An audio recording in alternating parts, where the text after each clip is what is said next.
कर्नाटक, केरल, महाराष्ट्र और गोवा में तबाही से मचाने के बाद देर रात गुजरात के तट से टकराया चक्रवाती तूफान ताउते। 185 किलोमीटर प्रति घंटे की रफ्तार से तेज हवाओं के साथ हुई भारी बारिश। सोमनाथ से तूफान की डराने वाली तस्वीरें आई। गुजरात के 20 से ज्यादा जिलों के इलाके तूफान की जद में। कई इलाकों में बिजली सप्लाई ठप होने की खबर, कई पेड़ उखड़े। गुजरात के तट से टकराने के बाद सौराष्ट्र की तरफ बढ़ा तूफान ताउते। मौसम विभाग के मुताबिक तूफान अब कमजोर होता जा रहा है, लेकिन नुकसान कितना होगा ये तूफान के पूरी तरह गुजर जाने के बाद ही पता चलेगा। सेना ने गुजरात में तूफान के दौरान बचाव और राहत कामों के लिए अपनी 180 टीमों को तैनात किया। सौराष्ट्र और जूनागढ़ के अलावा केंद्र शासित प्रदेश दीव में जवान तैनात।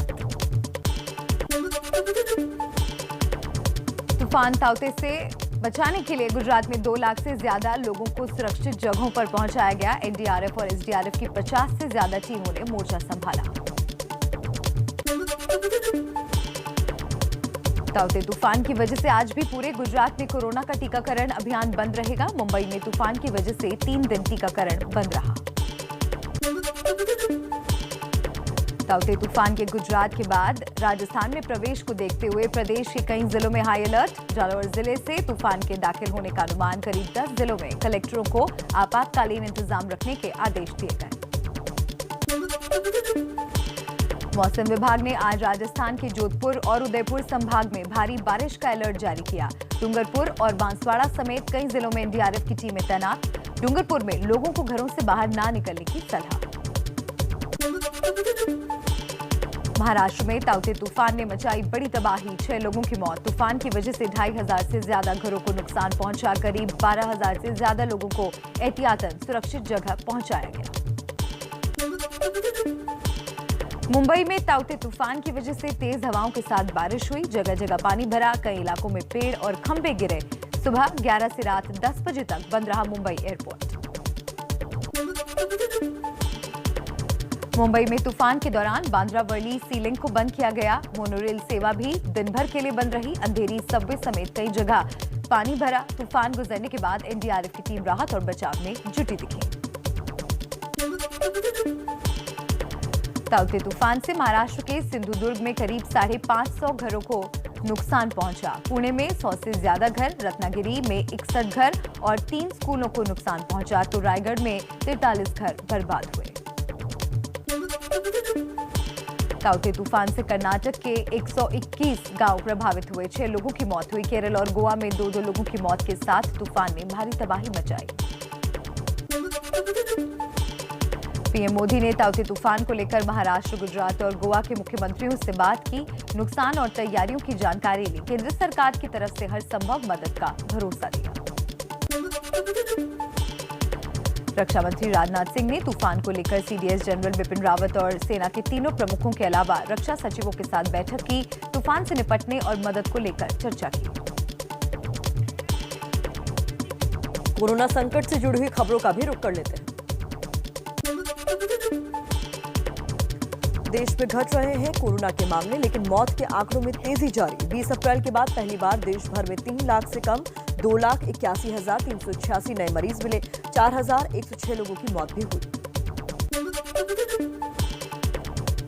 देश में पिछले 24 घंटे में 3,78,741 मरीज कोरोना से ठीक हुए। एक्टिव केस घटकर 35,16,997 हुए। 18 करोड़ से ज्यादा लोगों को टीका लगा। पीएम मोदी आज कोरोना से सबसे ज्यादा प्रभावित 9 राज्यों के 46 जिलाधिकारियों और चंडीगढ़ प्रशासन से बात करेंगे। इन राज्यों के मुख्यमंत्री भी इसमें मौजूद रहेंगे। पीएम मोदी ने देश में बेकाबू हुई कोरोना की दूसरी लहर को लेकर देश भर के डॉक्टरों से वर्चुअली बात की। डॉक्टरों से उनके सुझावों और अनुभवों के बारे में जानकारी ली।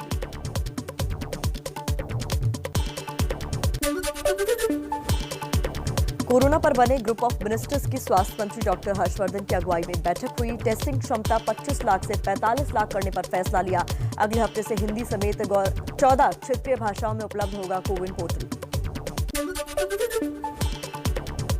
गांव और आदिवासी क्षेत्रों में कोरोना रोकने के लिए सरकार की नई गाइडलाइंस जारी। कहा गया, जिन घरों में आइसोलेशन संभव नहीं, वहां दूसरी बीमारियों से पीड़ित बिना लक्षण या हल्के लक्षण वाले मरीजों के लिए कम से कम 30 बेड वाले कोविड केयर सेंटर बने। दिल्ली में 5 अप्रैल के बाद पहली बार एक दिन में 5000 से कम नए कोरोना केस मिले। 24 घंटे में 4524 नए मरीज मिले तो 340 की मौत। करीब 11000 लोग रिकवर हुए।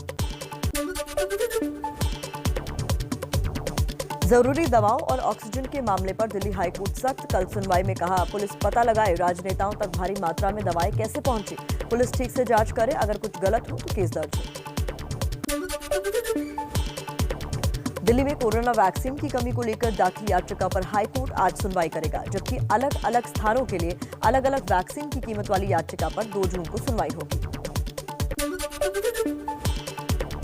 ऑक्सीजन कॉन्सेंट्रेटर की कीमत तय करने पर दिल्ली हाईकोर्ट ने कहा, कॉन्सेंट्रेटर की एक कीमत मुमकिन नहीं, हर कॉन्सेंट्रेटर अलग अलग होता है। केंद्र से एमआरपी तय करने को कहा। आज फिर होगी इस मामले पर सुनवाई। दिल्ली में ऑक्सीजन कॉन्सेंट्रेटर कालाबाजारी मामले में गिरफ्तार आरोपी नवनीत कालरा 3 दिन की पुलिस रिमांड पर भेजा गया। कालरा के ठिकाने से मिले थे 96 ऑक्सीजन कॉन्सेंट्रेटर।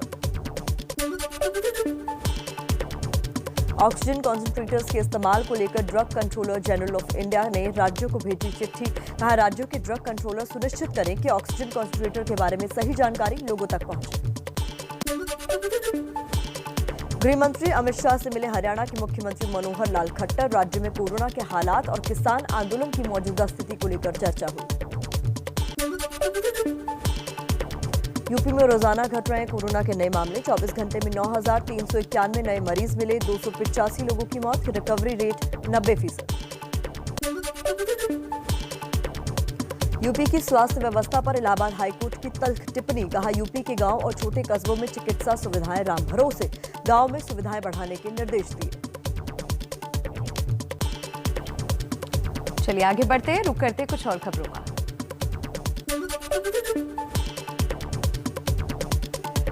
यूपी में शवों को नदी में बहाने के मामले को लेकर यूपी पुलिस मुख्यालय ने जारी किया निर्देश। नदी में शवों के बहाने पर रोक लगाई।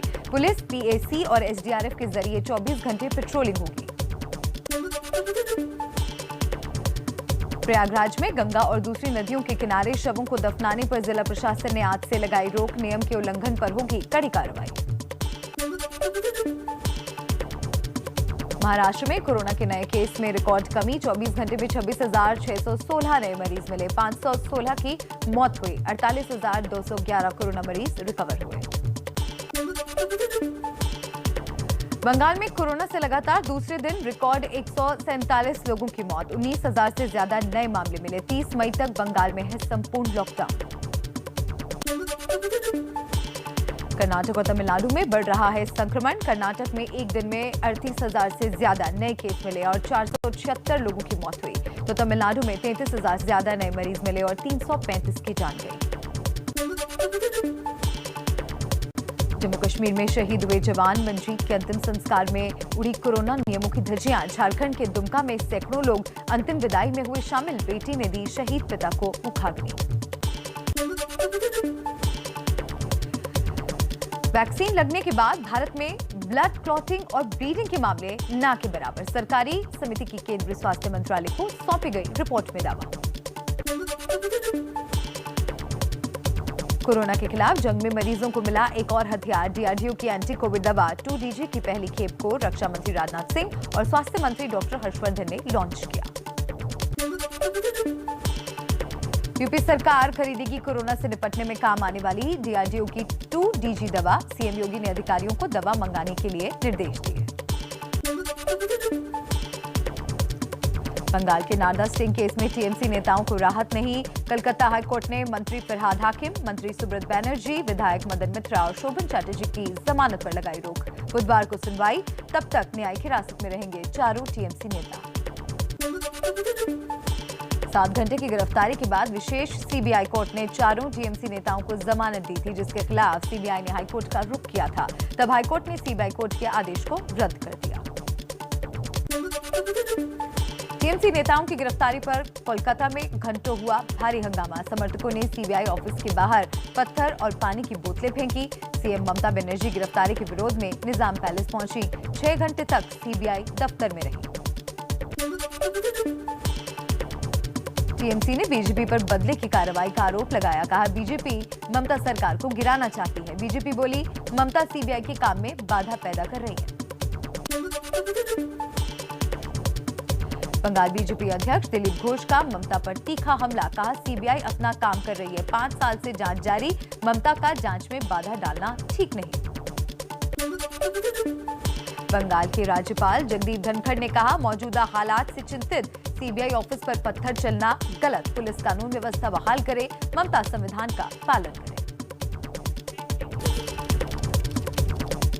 केरल में 20 मई को मुख्यमंत्री पद की शपथ लेंगे पिनराई विजयन। 21 मंत्री भी शपथ लेंगे। दोपहर 3:30 बजे तिरुवनंतपुरम के केंद्रीय स्टेडियम में शपथ ग्रहण समारोह होगा।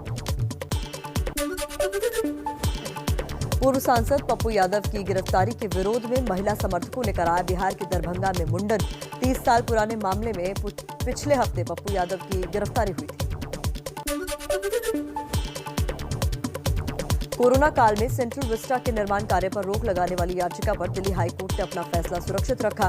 कल हुई सुनवाई में सॉलिसिटर जनरल ने रोक लगाने की मांग का विरोध किया। मुंबई के पूर्व पुलिस कमिश्नर परमबीर सिंह की याचिका पर आज सुप्रीम कोर्ट में सुनवाई। परमबीर के मुताबिक महाराष्ट्र के पूर्व गृह मंत्री अनिल देशमुख के खिलाफ शिकायत वापस लेने के लिए उन पर दबाव बनाया जा रहा है।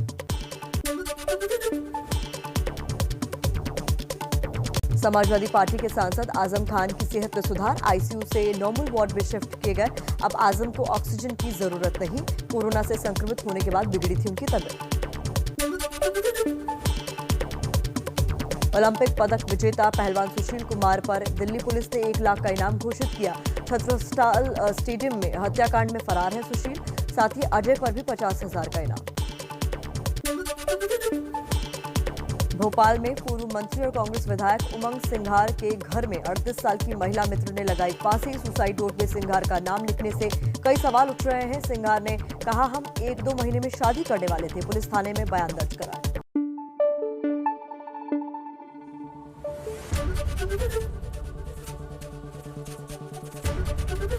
एबीपी न्यूज आपको रखे आगे।